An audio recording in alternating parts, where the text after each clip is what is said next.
شکر کرنے کے لیے اس کی ضرورت نہیں کہ آپ کے پاس کوٹھی ہو، موٹر ہو، بینک بیلنس ہو، جاب ہو، آپ بہت بڑا عہدہ آپ کے پاس ہو. نہیں، یہ سب کچھ نہیں. شکر کرنا اس بات پر جو ابھی ملی ہوئی ہے آپ کو.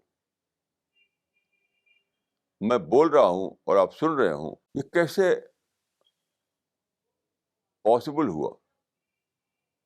اس میں ہزاروں ہزار فیکٹرز انوالو ہیں. ایسا نہیں ہو سکتا کہ آپ خدا کی نعمتیں جو ملی ہوئی ہیں وہ نہ ہو پھر بھی ہم بول سکیں. آپ جانتے ہیں کہ میری آواز جو آپ تک پہنچتی ہے تو ہوا کا میڈیم چاہیے. ہوا نہ ہو تو میری آواز آپ تک نہیں پہنچے گی.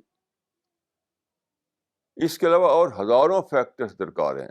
اور جب الیکٹرانک آلات کے ذریعے سے آپ سن رہے ہوں میری بات، تب تو اور بھی زیادہ بہت سی باتیں اس میں انوالو ہو جاتی ہیں. تو اسی پر شکر کہ میں بول رہا ہوں، دوسرا انسان سن رہا ہے. اسی پر شکر کہ میں نے آنکھ کھولی اور چیزوں کو میں دیکھنے لگا. اسی پر شکر کہ میں زمین پر چلنا چاہا تو میں زمین پہ چل رہا ہوں. کیونکہ یہ ساری چیزیں اگر زمین پر جس کو کہا جاتا ہے لائف سپورٹ سسٹم وہ نہ ہو تو ہم کچھ بھی نہیں کر سکتے.